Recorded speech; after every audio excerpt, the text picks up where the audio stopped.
Good morning વિદ્યાર્થી મિત્રો. આજે આપણે ધોરણ 11 જીવ વિજ્ઞાન વિષયમાં ચેપ્ટર નંબર 14 વનસ્પતિઓમાં વહન, જેની અંદર આપણે અજારક શ્વસન વિશે આપણે આજે ચર્ચા કરીશું. અગાઉના લેક્ચરમાં તમે શીખી ગયા ગ્લાયકોલિસિસ. આ ગ્લાયકોલિસિસનો મુદ્દો તમે સારી રીતે તૈયાર કર્યો છે અને એને સમજ્યા પણ હશો. આપણે અગાઉ એક લેક્ચરમાં જોઈ ગયા શ્વસન શક્તિ મુક્તિ ચાર્ટ્સ, જેની અંદર આપણે જાણીએ છીએ કે સજીવો દ્વારા તૈયાર થયેલો જે ખોરાક જે હોય એ ખોરાકનું બે રીતે શ્વસન થઈ શકે. એક O2ની હાજરીમાં અને બીજું O2ની ગેરહાજરીમાં. O2ની હાજરીમાં થતું શ્વસન, જેને આપણે જારક શ્વસન નામ આપ્યું હતું, અને O2ની ગેરહાજરીમાં થતું શ્વસન, જેને આપણે અજારક શ્વસન તરીકે આપણે ઓળખીએ છીએ. અહીંયા જારક શ્વસન હોય કે અજારક શ્વસન હોય, બંને શ્વસનમાં તમે જાણો છો કે એનો મુખ્ય અથવા તો સામાન્ય તબક્કો, જેને આપણે કહીએ છીએ ગ્લાયકોલિસિસ. કયા તબક્કા તરીકે ઓળખીશું આપણે એને? ગ્લાયકોલિસિસ તરીકે આપણે ઓળખીએ છીએ. એટલે ગ્લાયકોલિસિસ એટલે શું? તો આપણે ગ્લુકોઝમાંથી પાયરિક એસિડના 2 અણુ નિર્માણ જે આપણે શીખી ગયા એને આપણે ગ્લાયકોલિસિસ તરીકે ઓળખીએ છીએ. તો જારક શ્વસનમાં ગ્લાયકોલિસિસ પૂરું થઈ ગયું અને અજારક શ્વસનમાં ગ્લાયકોલિસિસ પૂરું થયું. તો હવે આપણે પહેલાં અજારક શ્વસન આખો મુદ્દો આપણે પૂરો કરીએ, પછી આપણે જારક શ્વસન ઉપર જઈશું. તો આજે આપણે જોવાના છીએ અજારક શ્વસન. આજે આપણે જે મુદ્દો જોવાના છીએ જેનું નામ છે અજારક શ્વસન.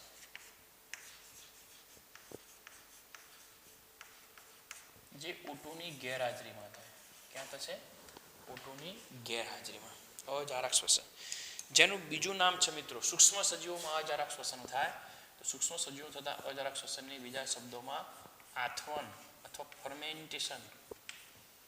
સૂક્ષ્મ સજીવોમાં અજારક શ્વસનનું બદલાયેલું નવું નામ જે છે, જેને આપણે આથવન અથવા તો આપણે એને ઉત્સેચન, બીજા શબ્દોમાં શું કહીશું આપણે? ઉત્સેચન.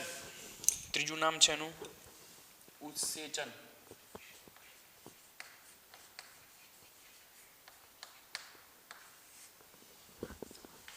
સૌથી પહેલા તો આપણે અજારક શ્વસનની વ્યાખ્યાને આપણે સમજવાનો પ્રયત્ન કરીએ. આપણે જાણીએ છીએ, તમે બધા જાણો છો, અગાઉ મેં ચર્ચા કરી હતી કે જારક શ્વસન હોય,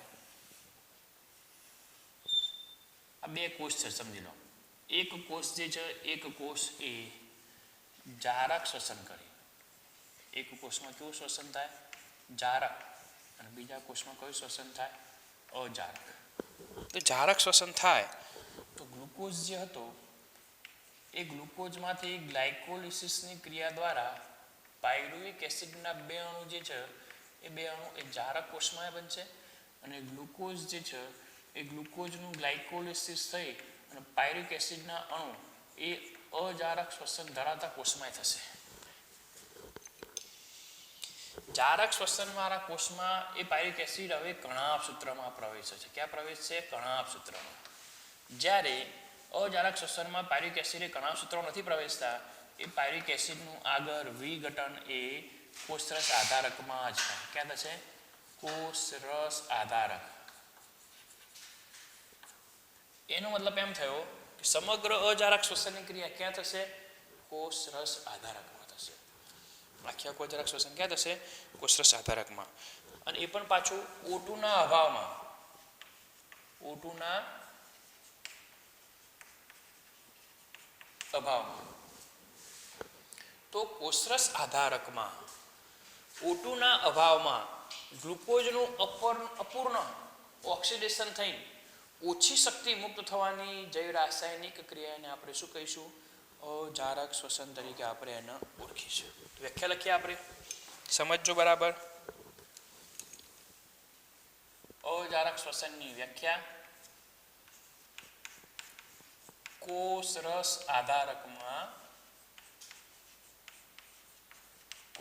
આધારકમાં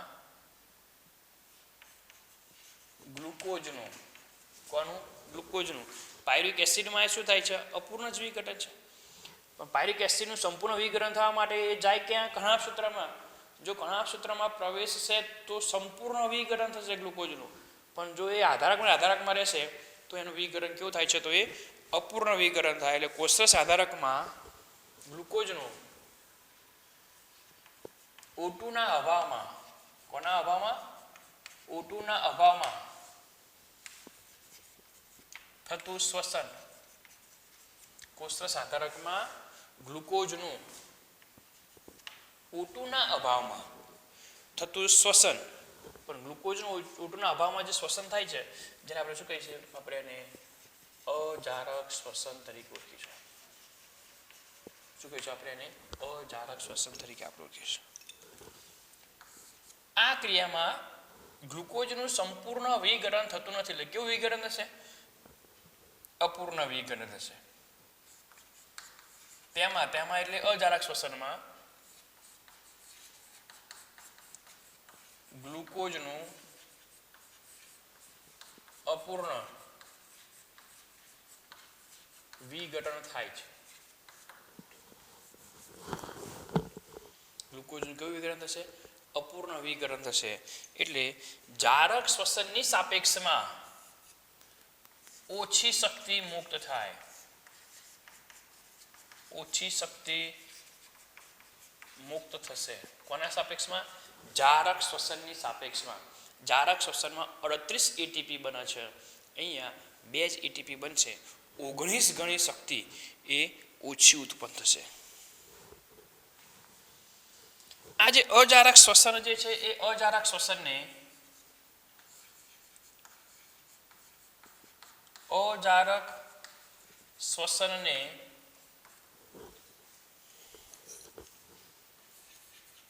આથવણ કે ઉત્સેચન પણ કહે છે. અને આવો શબ્દ જે આથવણ કે ઉત્સેચન પણ કહે છે, આવો શબ્દ ક્રિક સેન્ક નામના વૈજ્ઞાનિક, કયા વૈજ્ઞાનિક? તો વૈજ્ઞાનિકનું નામ છે ક્રિક સેન્ક નામના વૈજ્ઞાનિક દ્વારા 1897માં આ શબ્દ એ અપાયેલો છે. આ શબ્દ ક્રિક સેન્ક દ્વારા અપાયો. ક્યારે અપાયો? 1897માં. 1897માં એ આ જે શબ્દ જે છે એ શબ્દ એ ક્રિક સેન્ક નામના વૈજ્ઞાનિકે એ પ્રયોજ્યો છે. વિદ્યાર્થી મિત્રો, અજારક શ્વસન થાય અથવા તો આથવણ થાય તો આથવણની નિપજો કઈ ધ્યાનમાં રાખજો. જ્યારે પણ કોઈ પણ સજીવમાં આથવણ થાય તો આથવણમાં કઈ કઈ નિપજો મળશે? તો આથવણમાં તમને એક તો CO2 મળશે. શું મળશે? CO2 મળશે. કાર્બન ડાયોક્સાઇડ મળશે. અને બીજા તમને મળશે કાર્બનિક સંયોજનો. બીજા શું મળશે તમને? કાર્બનિક સંયોજનો. આ કાર્બનિક સંયોજનો એ જુદા જુદા માધ્યમમાં જુદા જુદા હોય. વનસ્પતિજન્ય માધ્યમ હોય તો તમને મળશે ઇથેનોલ, અને જો પ્રાણીજન્ય માધ્યમ હોય તો તમને મળશે લેક્ટિક એસિડ. આવા બે તમને કાર્બનિક સંયોજનો મળશે. એટલે આથવણ થાય તો તમને CO2 અને કાર્બનિક સંયોજનો જેવી આપણને નિપજો પણ પ્રાપ્ત થાય છે.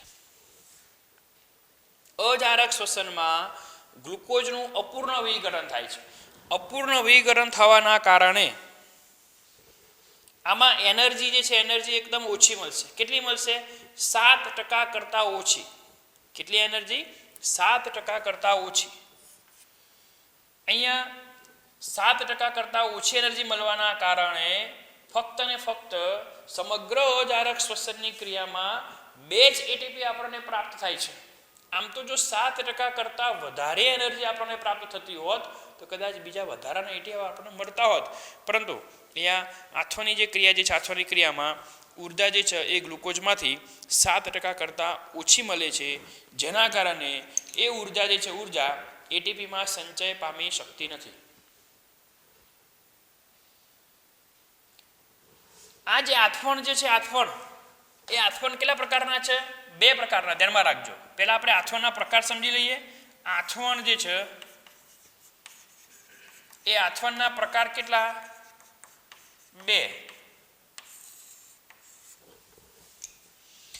એક વનસ્પતિમાં આથવણ થાય અને બીજું પ્રાણીમાં આથવણ થાય, કારણ કે બંને જુદા જુદા સજીવોમાં અજારક શ્વસન થાય, કારણ કે બંનેમાં નિપજો જુદી જુદી છે. જો વનસ્પતિમાં અજારક શ્વસન થાય તો મળે છે આપણને ઇથેનોલ પ્લસ CO2. ઇથેનોલ અને CO2 જેવી નિપજો મળે છે. અને અહીંયા ઇથેનોલ મળતો હોવાથી અને ઇથેનોલ એક આલ્કોહોલ છે, આલ્કોહોલ પ્રાપ્ત થાય. પ્રાણીજન્ય માધ્યમ હોય તો તમને પ્રાપ્ત થશે એમાં લેક્ટિક એસિડ. પ્રાણીજન્ય માધ્યમમાં શું પ્રાપ્ત થાય છે મિત્રો? લેક્ટિક એસિડ પ્રાપ્ત થાય છે. આપણે જોઈએ છીએ, સમીકરણ સાથે જોવાનું છે. પણ આથવણ જે છે, આથવણ એ વનસ્પતિમાં થાય તો ઇથેનોલ મળશે, આલ્કોહોલ મળશે, માટેનું નામ આપ્યું આલ્કોહોલિક આથવણ. શું નામ આપ્યું? આલ્કોહોલિક આથવણ. અને જો પ્રાણીમાં થાય, પ્રાણીમાં લેક્ટિક એસિડ મળે છે, માટેનું નામ આપ્યું લેક્ટિક આથવણ. શું નામ આપ્યું? લેક્ટિક આથવણ. એટલે અમારે આથવણના કેટલા પ્રકાર થયા? 2. આલ્કોહોલિક આથવણ અને લેક્ટિક આથવણ. આ બંને આથવણની જ્યારે ક્રિયા થાય, આલ્કોહોલિક આથવણ થાય, લેક્ટિક આથવણ થાય, એ દરમિયાન 7% કરતાં ઓછી એનર્જી રિલીઝ થાય છે, જે એટીપીમાં સંગ્રહ પામતી નથી. એટલે આ આલ્કોહોલિક આથવણ અને લેક્ટિક આથવણ દરમિયાન નવા એટીપીનું નિર્માણ થશે નહીં. તો અહીંયા આપણે એ બાબત પણ જોવાની છે સાથે સાથે કે જ્યારે આલ્કોહોલિક આથવણ થાય મિત્રો, તો જનરલી ઉદ્યોગોમાં, ઔદ્યોગિક ક્ષેત્રે આલ્કોહોલિક પીણા બનાવવા માટે, કયા પીણા બનાવવા માટે? આલ્કોહોલિક. બરાબર મગજમાં તમે ક્લિયર કરશો. ઔદ્યોગિક ક્ષેત્રે આલ્કોહોલિક પીણા જે છે એ આલ્કોહોલિક પીણા બનાવવા માટે એ રમ, વિસ્કી, બ્રાન્ડી વગેરે વગેરે, બિયર વગેરે વગેરે જેવા આલ્કોહોલિક પીણા બનાવવા માટે એ અહીંયા ઈસ્ટનો ઉપયોગ કરવામાં આવે છે. શાનો ઉપયોગ કરવામાં આવે છે? ઈસ્ટ, ફૂગ, સેક્યુરોમાઇસિસ સેરિવિસી. કઈ ફૂગ છે? સેક્યુરોમાઇસિસ સેરિવિસી. ધ્યાનમાં રાખજો. અહીંયા થોડું એક તમને સમજાવી દઉં. ઔદ્યોગિક ક્ષેત્રે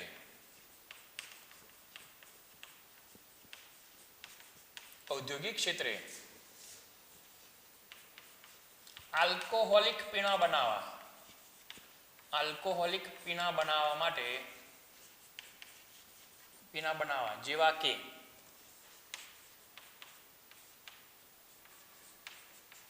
વિસ્કી, રમ, બ્રાન્ડી વગેરે જેવા પીણા બનાવવા માટે એક કોષી ફૂગ, ઈસ્ટ આપણે જાણીએ છીએ ફૂગ છે, એક કોષી ફૂગ છે, જેનું વૈજ્ઞાનિક નામ છે સેક્યુરોમાઇસિસ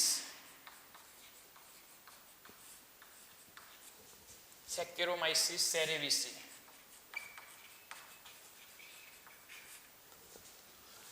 આ ફૂગ જે છે, ઈસ્ટનો ઉપયોગ એ બ્રેવરેજીસ એટલે પીણા, બ્રેવરેજીસ બનાવવા માટે ઉપયોગમાં લેવાય માટે અને બ્રેવર્સ ઈસ્ટ તરીકે આપણે ઓળખીશું. અને આ બ્રેવર્સ ઈસ્ટ જે છે એ બ્રેવર્સ ઈસ્ટ એ પોતે ચોક્કસ પ્રમાણમાં અજારક શ્વસનની ક્રિયા કરી અને આલ્કોહોલિક પદાર્થ ઇથાઇલ આલ્કોહોલનું નિર્માણ કરે છે. પરંતુ મિત્રો સામાન્ય સ્થિતિમાં જ્યારે આ ઈસ્ટ જે છે એ ઈસ્ટ જો વધારે પડતું આલ્કોહોલ નથી બનાવતો. સામાન્ય સ્થિતિમાં આવા જે આલ્કોહોલિક પીણા જે છે, રમ, બ્રાન્ડી, વિસ્કી, એની અંદર 13%થી ઓછો આલ્કોહોલ હોય. પરંતુ ધ્યાનમાં રાખજો, કેટલા ટકા? 13%થી ઓછો આલ્કોહોલ હશે. જે કુદરતી જે આવા આથવણ પામ્યા હોય પીણા કે જે કુદરતી રીતે એનું આપણે કોઈ વધારાની પ્રોસેસ નહીં, કુદરતી રીતે જ્યારે અમે આથવણની ક્રિયા કરાવીએ છીએ તો મહત્તમ આલ્કોહોલનું પ્રમાણ 13%થી ઓછું હોય. પરંતુ 13% એવા પીણા કે જેમાં આલ્કોહોલનું પ્રમાણ 13% વધારે હોય તો એની અંદર શું કરવામાં આવશે? તેની અંદર મિત્રો ડિસ્ટિલેશનની પ્રોસેસ કરવામાં આવે છે, જેમાં આલ્કોહોલનું પ્રમાણ ઘટાડવામાં આવે છે. કેમ? કારણ કે જો ધ્યાનમાં રાખજો, જો આથવણની પ્રક્રિયા, આમ તો જોવા જાવ તો આથવણની પ્રક્રિયા એ નુકસાનકારક છે, એમાં શું બને છે? આલ્કોહોલ અને લેક્ટિક એસિડ. એમાં જ્યારે ઈસ્ટ જે છે ઈસ્ટ એ ઈસ્ટ દ્વારા નિર્માણ પામતા આલ્કોહોલનું પ્રમાણ, જ્યારે ઈસ્ટ એ પોતે અજારક શ્વસન કરશે અને ઈસ્ટ દ્વારા નિર્માણ પામતો આલ્કોહોલનું પ્રમાણ, નિર્માણ પામતા આલ્કોહોલનું પ્રમાણ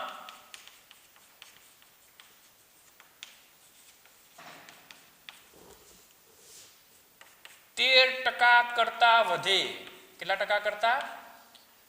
13% કરતા વધે તો તે ઈસ્ટ માટે વિષકારક સાબિત થાય છે.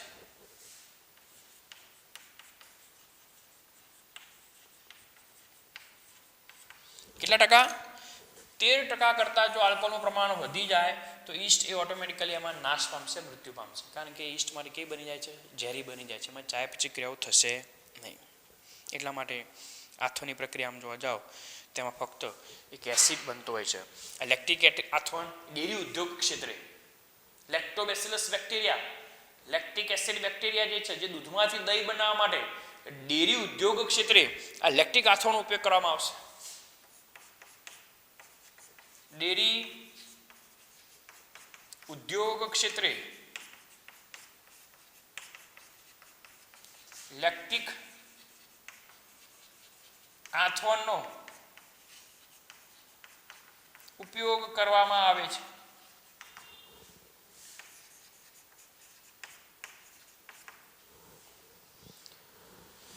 વિદ્યાર્થી મિત્રો, સામાન્ય સ્થિતિમાં આપણે આમ જોવા જઈએ તો જે આલ્કોહોલિક આથોનની જે ક્રિયા જે છે એ આલ્કોહોલિક આથોન એ ઈસ્ટ અને અંતઃપરોપજીવી જેવા સજીવોમાં થશે. ઉદાહરણ લેવું હોય તો આપણે ઉદાહરણ તરીકે ઈસ્ટ, ફૂગ અને કેટલાક અંતઃપરોપજીવી સજીવો જે છે, બેક્ટેરિયા, અંતઃપરોપજીવી બેક્ટેરિયા જેની અંદર આલ્કોહોલિક આથવણ થઈ શકે.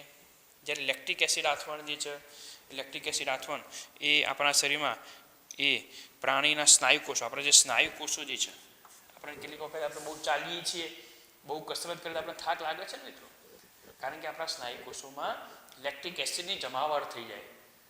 કારણ કે આપણા સ્નાયુ કોષોને O2 નહીં, જે આપણા સ્નાયુ કોષોને જ્યાં સુધી O2 મળશે ત્યાં સુધી જારક શ્વસન, O2 નહીં મળે તરત જ જારક શ્વસન. એટલે પછી આપણે સ્નાયુનું સંકોચન સરખી રીતે કરાવી નથી શકતા, કારણ કે લેક્ટિક એસિડની જમાવટ થાય એટલે સ્નાયુ સંકોચનની ક્રિયા ન થાય. અને સ્નાયુ સંકોચનની ક્રિયા ન થાય જેને આપણે કહીએ આપણને થાક લાગે, એટલે આપણે આરામ કરીએ એટલે ધીમે ધીમે લેક્ટિક એસિડથી એ દૂર થાય અને ફરીથી પાછું સ્નાયુ સંકોચન થાય જેને આપણે થાક ઉતરી એમ આપણે કહીએ છીએ. એટલે સ્નાયુ કોષોમાં પ્રાણીઓના, આપણે એકલા નહીં, જેટલા પણ પ્રાણીના સ્નાયુ કોષો, પ્રાણીઓના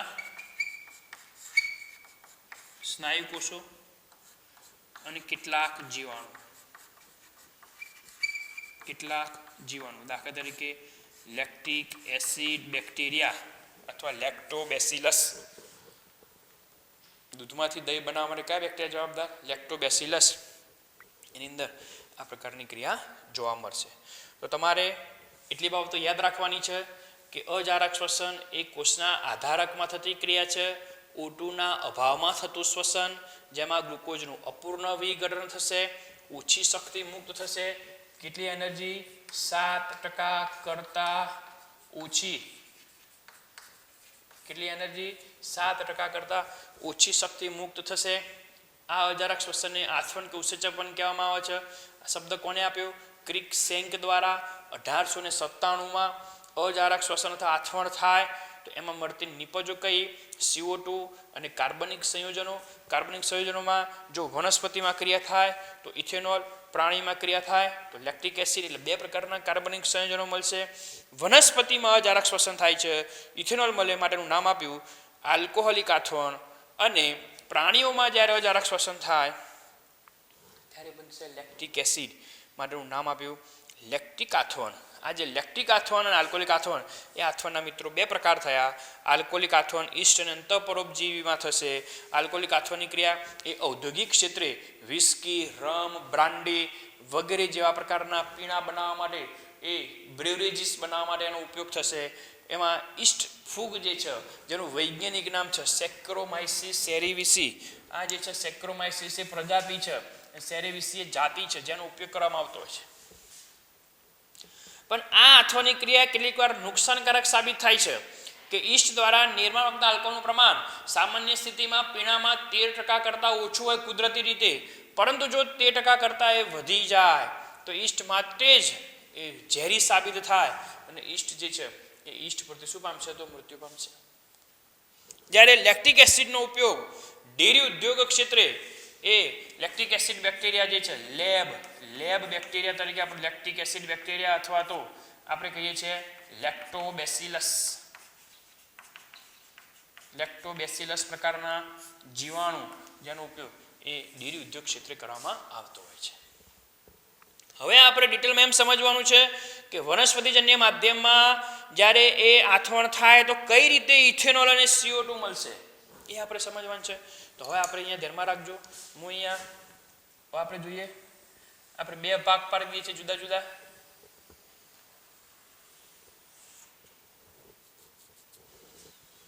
એક વનસ્પતિ જન્ય માધ્યમમાં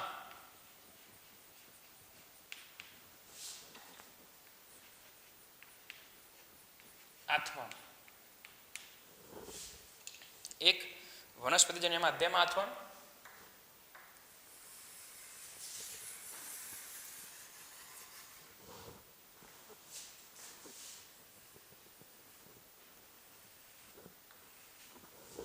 અને બીજું પ્રાણીજન્ય માધ્યમમાં આથવણ.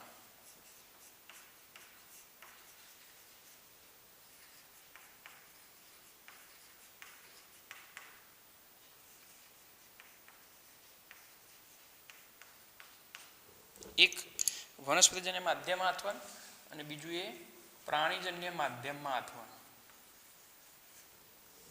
સૌથી પહેલા આપણે વનસ્પતિજન્ય માધ્યમમાં આથવણની આપણે ચર્ચા કરીશું વિથ રાસાયણિક સમીકરણ સાથે. એટલે કે આપણે અહીંયા આલ્કોહોલિક આથવણની ચર્ચા કરીએ છીએ. કોની ચર્ચા કરશું આપણે? આલ્કોહોલિક આથવણ. Alcoholic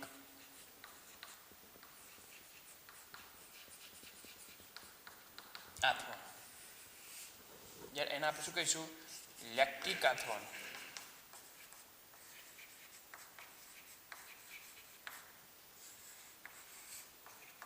lactic આથવણ. આ જે છે ઉદાહરણ તરીકે આલ્કોહોલિક આથવણનું ઉદાહરણ લેવું હતું આપણે વાત કરીએ પ્રમાણે ઈસ્ટ અને અંતઃપરોપજીવીઓમાં આ પ્રકારની ઘટના જોવા મળશે. એટલે એમાં અજારક શ્વસન થશે. વિદ્યાર્થી મિત્રો, ઈસ્ટ એક એવો સજીવ છે કે જેને જો O2 મળશે ને તો પાછું જારક શ્વસન કરશે. O2 નહીં મળે તો જ એ પોતે અજારક શ્વસન કરશે. એટલે બધા સજીવો અજારક શ્વસન કરતા બધા જ સજીવો ફક્ત અજારક શ્વસન કરે એવું જરૂરી નથી. પ્રાણીના સ્નાયુ કોષો અને ઈસ્ટ જ્યાં સુધી O2 મળશે ત્યાં સુધી જારક શ્વસન O2 પ્રાપ્ત નહીં થાય તરત જ કેવું શ્વસન કરશે તો એ પોતે અજારક શ્વસનની ક્રિયા કરશે. આટલા સુધી તમને ખ્યાલ આવી ગયો છે. હવે હું સમીકરણો જે છે એ સમીકરણોની આપણે અહીંયા ચર્ચા કરીએ છીએ. બરાબર ધ્યાનમાં રાખજો. સમીકરણો ખૂબ સમજવા જેવા છે. સમજી લો કે આપણે જે ગ્લુકોઝ જે છે આપણે અજારક શ્વસન કરીએ તો અજારક શ્વસનમાં તમે જાણો છો. હું અહીંયા થોડી અને એક રૂપરેખા તમને સમજાવી દઉં કે તમે આપણે અગાઉ એ શક્તિ મુક્તિ ચાર્ટ્સમાં તમે શીખ્યા કે જ્યારે ખોરાક એટલે કોણ હતો? ખોરાક એટલે ગ્લુકોઝ. ખોરાક એટલે ગ્લુકોઝ. આ ગ્લુકોઝનું જ્યારે અજારક શ્વસન થાય ત્યારે આપણે જાણીએ છીએ કે પહેલો તબક્કો જે હતો એ પહેલો તબક્કો કયો હતો? તો ગ્લાયકોલિસિસ.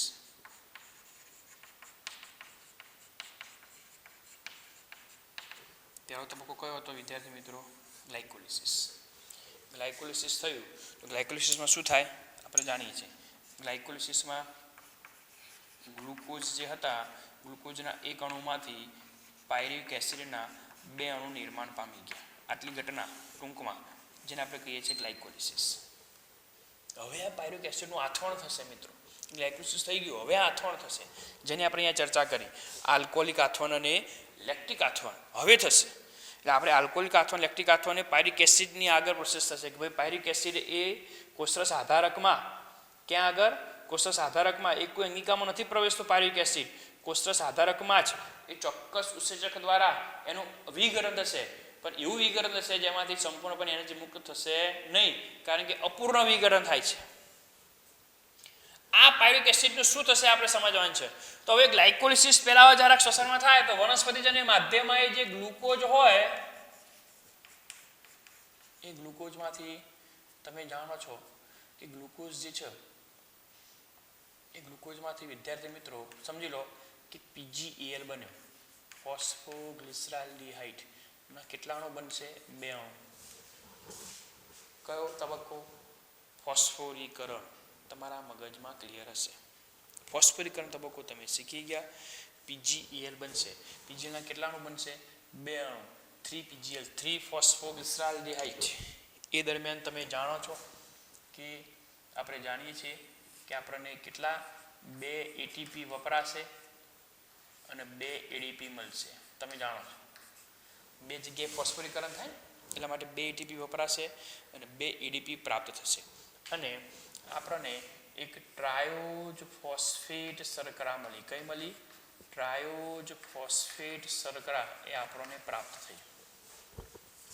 હવે આ જે PgAl જે છે એ PgAl માંથી પાયરુવિક એસિડ બનતા હોય. શું બનતા હોય? Pyruvic acid. તો તમે જાણો છો જ્યારે પાયરુવિક એસિડ બનશે તો શું થશે? PgAl માંથી જ્યારે કોનું નિર્માણ થાય? એ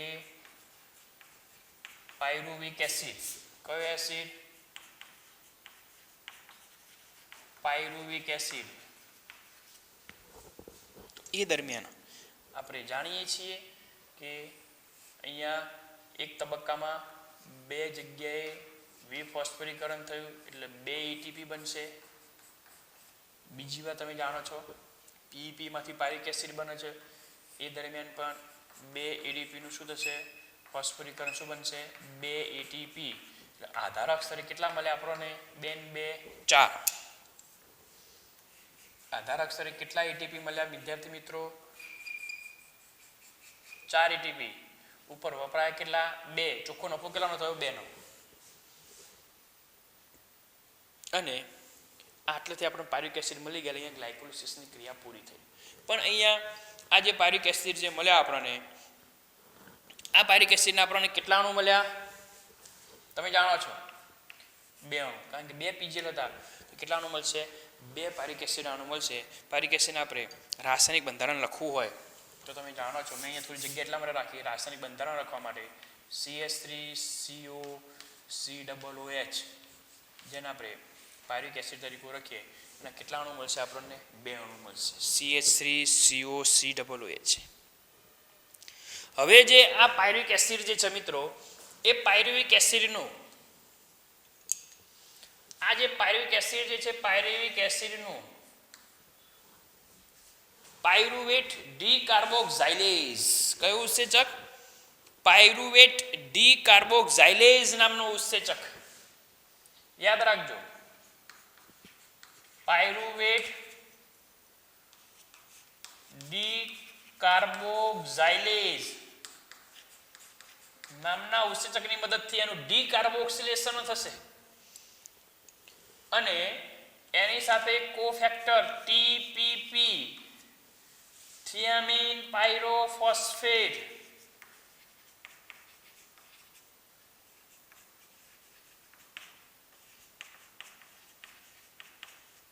કયો ઘટક? થિયામીન પાયરોફોસ્ફેટ. આ થિયામીન પાયરોફોસ્ફેટ વિદ્યાર્થી મિત્રો એ કોફેક્ટર છે, સહઘટક છે. આ TPP ની મદદથી થિયામીન પાયરોફોસ્ફેટ, થિયામીન, થાઇમીન નહીં, થિયામીન છે, થિયામીન પાયરોફોસ્ફેટ સહફેક્ટ એટલે સહઘટક કોફેક્ટરની મદદથી પાયરુવેટ ડીકાર્બોક્સાઇલેઝ ઉત્સેચક સક્રિય બને. આ જે પાયરુવિક એસિડ જે હતો એ પાયરુવિક એસિડમાંથી વિદ્યાર્થી મિત્રો એ CO2 દૂર કરે. એક અણુમાંથી એક CO2, બે અણુમાંથી કેટલા CO2 દૂર કરશે? 2 CO2 દૂર કરશે. હવે આમાંથી CO2 દૂર થાય તો સમજી લો શું બાકી રહેશે? તમે કેમિસ્ટ્રીમાં સારી રીતે તમને ખ્યાલ હશે. શું બાકી રહેશે? CH3. આમાંથી CO અને ઓક્સિજન દૂર થઈ ગયું. શું બાકી રહ્યું? CH3CHO. એક અણુમાંથી એક CO2 દૂર થાય તો એક CH3CHO બને. બે અણુ છે, બે અણુમાંથી બે વાર ડીકાર્બોક્સિલેશનની ક્રિયા થાય. કોની મદદથી? પાયરુવેટ ડીકાર્બોક્સાઇલેજની મદદથી. કયા સહઘટકની હાજરીમાં? થિયામીન પાયરોફોસ્ફેટ. તો આપણને એસિટાલ્ડીહાઇડ શું મળશે? આને આપણે શું કહીશું? એસિટાલ્ડીહાઇડ. એસિટાલ્ડીહાઇડના કેટલા અણુ મળ્યા વિદ્યાર્થી મિત્રો? આપણને 2 અણુ મળ્યા. કેટલા મળ્યા? 2. હવે જે આ એસિટાલ્ડીહાઇડ જે હતો એ એસિટાલ્ડીહાઇડનું ધ્યાનમાં રાખજો. આ એસિટાલ્ડીહાઇડ જે છે એ એસિટાલ્ડીહાઇડનું રિડક્શન થશે. શું થશે? રિડક્શન. કોની મદદથી? NaDH2. કોની મદદથી? NaDH2 ની મદદથી. આ કયા NaDH2 વિદ્યાર્થી મિત્રો? પાછું તમને મનમાં એમ થાય આ કયા NaDH2 આયા? તો વિદ્યાર્થી મિત્રો NaDH2 કયા?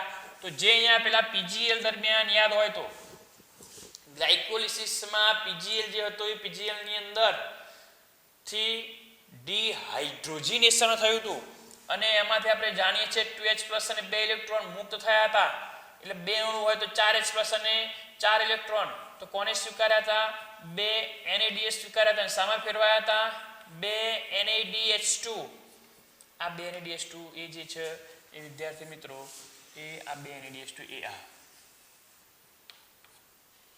2 NaDH2 આ જે 2 NaDH2 જે હતા એ ત્યાં આગળ એ વપરાય એટલે કે અહીંયા ડિહાઇડ્રોજનેશન થશે અને આ H2 જે હતા H2 માંથી હાઇડ્રોજન સામે ઉમેરાશે CH3CHO માં એસિટાલ્ડીહાઇડમાં ઉમેરાશે. તો કયો ઉત્સેચક? અહીંયા કોઈ ઉત્સેચક ભાગ ભજવો છે જેનું નામ છે આલ્કોહોલ ડિહાઇડ્રોજિનેઝ. કયો ઉત્સેચક? આલ્કોહોલ ડિહાઇડ્રોજિનેઝ.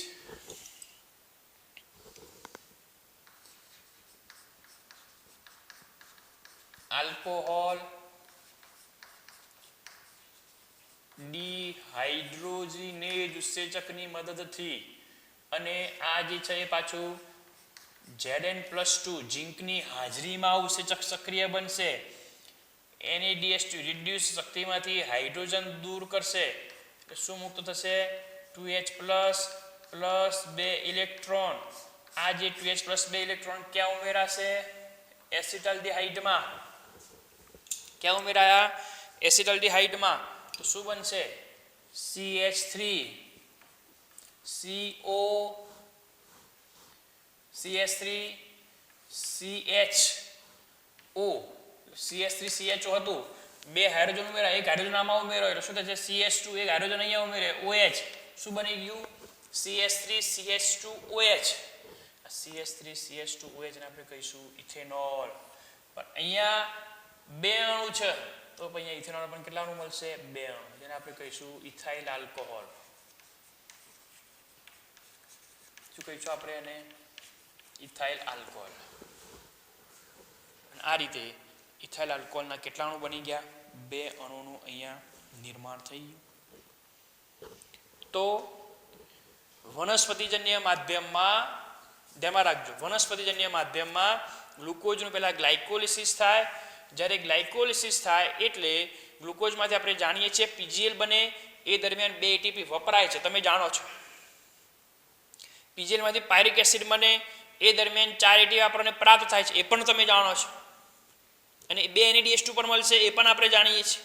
હવે આ પાયરિક એસિડનું પાયરુવેટ ડીકાર્બોક્સાઇલેઝ નામના ઉત્સેચકની મદદથી ડીકાર્બોક્સિલેશન થયું એટલે 2 CO2 દૂર થયા. કયા સહઘટકની મદદથી? TPP થિયામીન pyrophosphate. આ થિયામીન પાયરોફોસ્ફેટ સહઘટક જે છે કોફેક્ટર એ પાયરુવેટ ડીકાર્બોક્સાઇલેઝને સક્રિય બનાવશે અને આ જે ડીકાર્બોક્સાઇલેઝ જે છે એની મદદથી CO2 માંથી દૂર થાય શું બનશે? એક મધ્યસ્થી નિપજ એસિટાલ્ડીહાઇડ. એના 2 અણુ બનશે. કારણ કે પાયરુવેક એસિડના 2 અણુ છે. આ પાયરુવેક એસિડના 2 અણુમાંથી બનેલા 2 એસિટાઇલ અણુનું NADH2 કયા ગ્લાયકોલિસિસ દરમિયાન બનેલા, જે કોષમાં તો હોય જ ને મિત્રો, કારણ કે એક જ કોષમાં ક્રિયા થાય છે.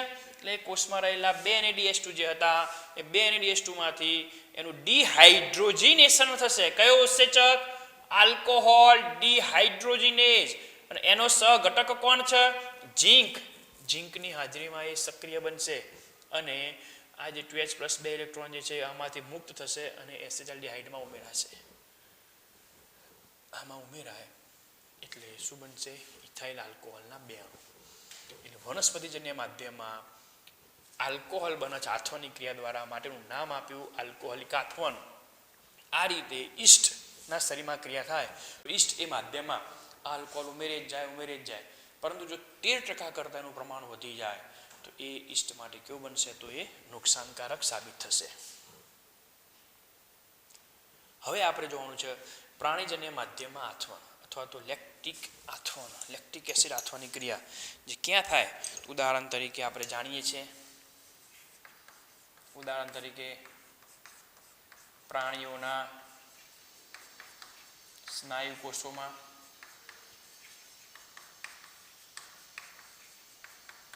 અને કેટલાક જીવાણુ. તમને કેટલાક જીવાણુ તો કયા? તો ભાઈ ફિક્સ છે, લેબ લેક્ટિક એસિડ બેક્ટેરિયા, જેનું બીજું નામ છે લેક્ટોબેસિલસ. દૂધમાંથી દહીં બનાવવા માટે જે જવાબદાર બેક્ટેરિયા છે એની જ વાત છે. તો હવે આ પ્રાણીજન્ય માધ્યમમાં જ્યારે આલ્કોહોલિક આથવણ થાય તો એમાં પણ શું થશે? પહેલા ગ્લુકોઝનું શું થશે? ગ્લાયકોલિસિસ. તો એમાં જ્યારે ગ્લુકોઝનું ગ્લાયકોલિસિસ થાય એટલે એમાં થશે શું? તો જે ગ્લુકોઝ હોય એ ગ્લુકોઝમાંથી એમાં પણ શું બનશે? ફોસ્ફોગ્લિસરાલ્ડિહાઇડના કેટલા અણુ? 2 અણુ. એ દરમિયાન આપણે જાણીએ છીએ એમાં પણ શું થશે? તો એ 2 ATP વપરાય અને 2 ADP પ્રાપ્ત થશે. આ PGL શું છે? આપણે જાણીએ છીએ ટ્રાયોજ ફોસ્ફેટ શર્કરા છે. કઈ શર્કરા છે? ટ્રાયોજ ફોસ્ફેટ. હવે આ જે PGL જે હતું એ PGL માંથી શું બનશે?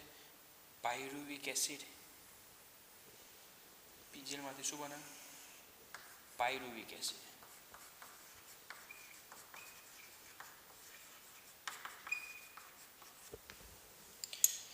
એ પાયરુવિક એસિડ એટલે કયો? CH3COCOOH. પાયરિક એસિડ બનશે. કેટલા અણુ બનશે? 2. કારણ કે PGLના 2 અણુ હતા. PGLના 2 અણુમાંથી આગળ પ્રોસેસ થશે આપણે જાણીએ છીએ 1,3-બાયફોસ્ફોગ્લિસરિક એસિડ, પછી 3-ફોસ્ફોગ્લિસરિક એસિડ, પછી 2-ફોસ્ફોગ્લિસરિક એસિડ, ફોસ્ફેનોલ, પાયરુવિક એસિડ અને છેલ્લે બનશે પાયરુવિક એસિડ. પણ આટલી પ્રોસેસ થાય ત્યારે તમે જાણો છો કે એક જગ્યાએ PGLમાંથી જ્યારે 1,3-બાયફોસ્ફોગ્લિસરિક એસિડ બની જાય, પછી 1,3-બાયફોસ્ફોગ્લિસરિક એસિડ, પછી જ્યારે 3-ફોસ્ફોગ્લિસરિક એસિડ બને એ દરમિયાન ત્યાં આગળ 2 ADPનું ફોસ્ફરીકરણ થશે અને 2 ATP બનશે. એક અણુમાંથી 2 અણુ હતા માટે 2 ATP બનશે. જ્યારે ફોસ્ફેનોલ પાયરુવિક એસિડ બને છે એમાંથી જ્યારે પાયરુવિક એસિડ બનવાનો હોય એ દરમિયાન પણ તમે જાણો છો કે ફરતી પાછું ત્યાં આગળ વિફોસ્ફરીકરણ થાય તો ત્યાં આગળ પણ 2 ADPમાંથી શું બનશે? તો 2 ATPનું નિર્માણ થશે. તો અહીંયા પણ કેટલા ATP મળ્યા? 4. વપરાય કેટલા? 2. ચોખ્ખો નફો કેટલાનો થયો? 2 ATPનો ચોખ્ખો નફો થશે. આ જે CH3COCOOH જેને આપણે કહીએ છીએ, શું કહીશું આપણે? Pyruvic acid. આ પાયરુવિક એસિડનું અહીંયા નિર્માણ પામેલા ક્યાં? તો એ ગ્લાયકોલિસિસમાં. આપણે જાણીએ છીએ PGLનું ડિહાઇડ્રોજનેશન થાય છે ને મિત્રો, ત્યાં આગળ 2 NAD જે હતા 2 NAD શામાં ફેરવાયા હતા? 2 NADH2માં. આ ઘટના તો બધી તમે જાણો છો, અગાઉના લેક્ચરમાં તમે શીખ્યા છો. આ જે 2 NADH2 જે હતા એ 2 NADH2 એ સીધા જ એ અહીંયા શું કરશે? Pyruvic એસિડનું reduction 2 NADH2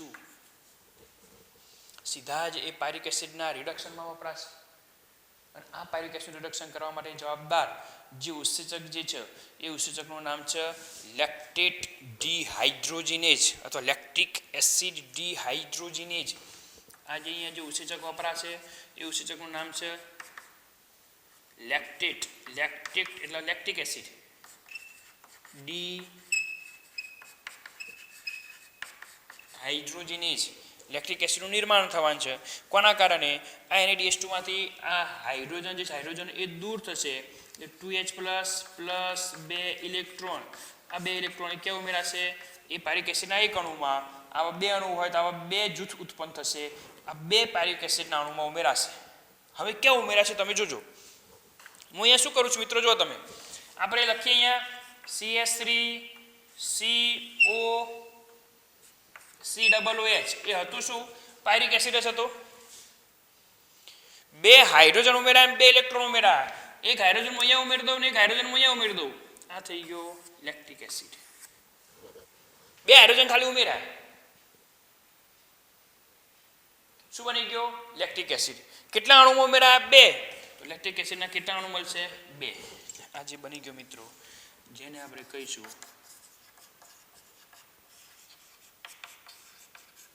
lactic acid. તમે જોઈ શકો છો અહીંયા પ્રાણીજન્ય માધ્યમમાં જ્યારે પાયરિક એસિડનું આથવણ થયું, લેક્ટિક આથવણ, આટલા સુધીની પ્રોસેસ જેને આપણે લેક્ટિક આથવણ કહીએ છીએ, જેમાં ફક્ત પાયરિક એસિડમાંથી આપણને શું મળ્યો? લેક્ટિક એસિડ મળ્યો. અહીંયા CO2 ઉત્પન્ન થતા નથી. જ્યારે આમાં શું થતું હતું? પાયરિક એસિડમાંથી જ્યારે આલ્કોહોલિક આથવણ થતું હતું તો વચમાં આપણે શું મળતા હતા? CO2 મળતા હતા. એક મધ્યસ્થી CO2 પ્રાપ્ત થયો નિપજ સ્વરૂપે.